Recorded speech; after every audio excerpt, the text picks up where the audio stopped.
did you come here? Because I tried to commit suicide. Aún en la era moderna, explicar qué es y cómo funciona la conciencia no es tan sencillo. Y es que la naturaleza subjetiva de la conciencia no se puede estudiar con la objetividad de la ciencia. Some people say a science of consciousness is impossible. Science by its nature is objective. Consciousness by its nature is subjective. So there can never be a science of consciousness. En la antigüedad, el gran filósofo griego dijo que la conciencia es la relación del alma con ella misma, que en el interior de nosotros existe un diálogo capaz de hacer preguntas y responderlas al mismo tiempo. En las antiguas escrituras bíblicas se encuentra la palabra conciencia, y al igual que Platón, también la relaciona con el alma, el ente consciente que percibe la vida a través de manifestaciones como los sentimientos y las emociones. En el siglo XX, el padre de la psicología moderna, Sigmund Freud, dijo que la conciencia es la facultad humana que toma las decisiones, según su juicio personal de qué es bueno y qué es malo. Que una persona consciente es responsable y busca minimizar las consecuencias negativas de sus actos. En 2008, el neurocientífico Giulio Tononi, en su teoría de la información integrada, explica que la conciencia se manifiesta en nosotros tal como el antiguo filósofo griego explicó, cuando dijo que la conciencia es la capacidad interna de causa y efecto sobre sí misma, es decir, lo que llamamos experiencias. Si clasificamos las emociones y sentimientos entre buenos y malos, se puede clasificar a la conciencia en niveles donde se puedan controlar las emociones y los sentimientos.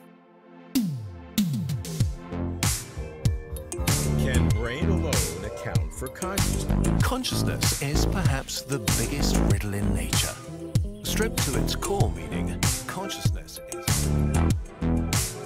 I marvel at all the diverse ways in which consciousness...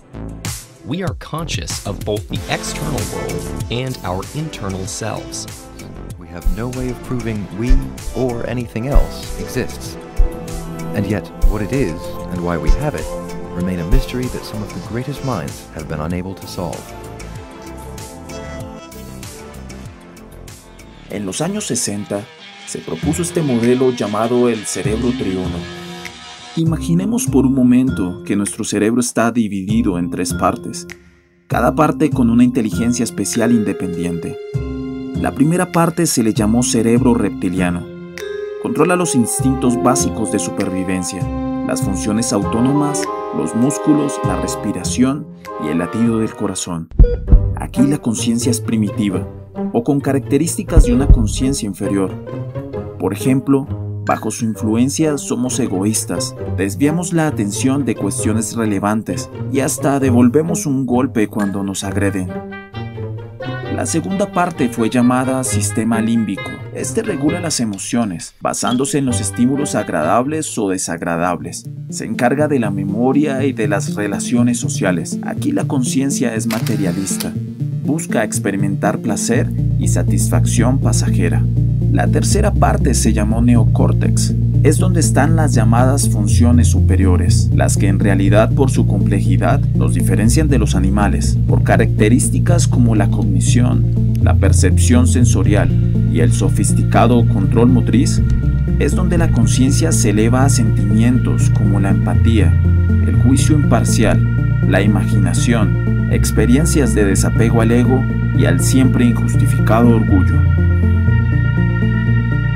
Aunque este modelo del cerebro triuno nos sirve como referencia para identificar ciertos estados de conciencia, más tarde, en 2004, el Dr. David Hawkins, un reconocido científico, pionero en el área de la investigación de la conciencia, clasificó a la conciencia humana en 17 niveles, expandiendo este conocimiento aún al campo de la medicina, demostrando cómo diferentes tipos de enfermedades se pueden tratar desde el interior. En su obra El poder contra la fuerza, el Dr. David Hawkins explica cómo a partir de los diferentes estados emocionales realiza su estudio que le permite ubicar a la conciencia en una escala numérica.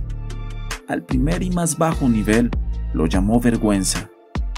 Además de la personalidad tímida, retraída e introvertida, el Dr. Hawkins afirma que este nivel está cercano a la muerte. Y esto se debe a que durante este estado, las personas tienden a querer pasar desapercibidas.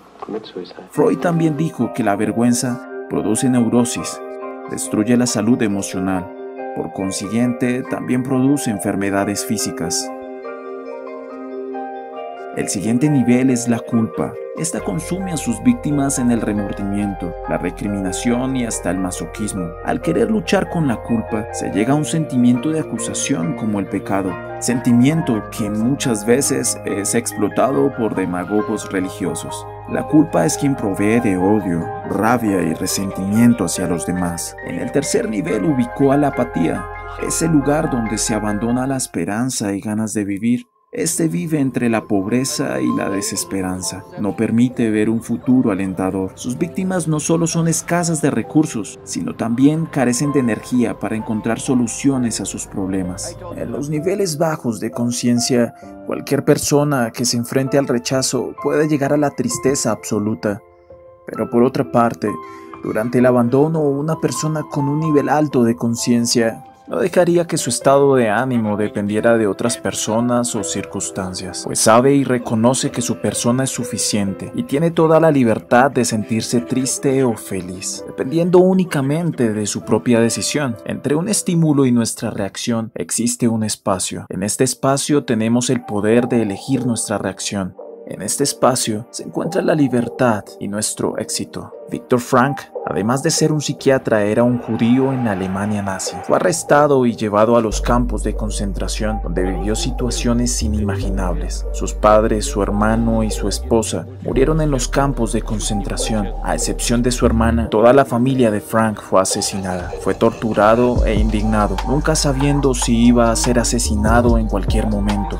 Sus guardias nazi le habían quitado todas sus posesiones materiales y todas sus libertades tradicionales. Le decían cuándo podía dormir, caminar, comer y cuándo podía trabajar. Ellos controlaban su entorno, hasta experimentaban con su cuerpo. Pero lo que Viktor Frankl descubrió un día fue que inclusive dentro de estas circunstancias, él era un ser con conciencia, que en cualquier momento tenía la capacidad de elegir cómo le afectaría lo que ocurría. Él tenía el poder de elegir su reacción. A este gran poder le llamó la última libertad humana, una libertad que todos los humanos poseemos y nadie ni ninguna circunstancia nos puede quitar. A partir de este descubrimiento, su vida cambió dramáticamente. Comenzó a utilizar esta libertad en todos los momentos dentro del campo de concentración. En cada acción que los guardias llevaban a cabo, Frank comenzó a cuestionar cómo quería reaccionar. Empezó a ver este espacio cada vez más claro y marcado. Él no tenía que responder a su instinto, sino que podía elegir y reaccionar de acuerdo a la versión que él mismo quería construir. Utilizando esta libertad, poco a poco empezó a darle significado a su vida, a su dolor físico e inclusive a todo lo que había soportado. El descubrir este gran poder le dio a Frank una razón de existir y a pesar de las terribles condiciones en que vivió, fue de los pocos sobrevivientes de los campos de concentración nazi, todo debido a este gran poder que reside en los niveles altos de conciencia. Para entender mejor el peregrinaje de nuestra alma en busca de niveles superiores de conciencia, abordaremos cada nivel de la escala del Dr. Hawkins desde diferentes perspectivas. Se tomarán ejemplos de la vida real con personajes que nos lleven a tener una mejor representación de lo que en realidad son los niveles de conciencia y cómo podemos aplicar este conocimiento para acceder a los niveles más altos, donde ya no hay más miedo, vergüenza, culpa, apatía, sufrimiento ni dolor.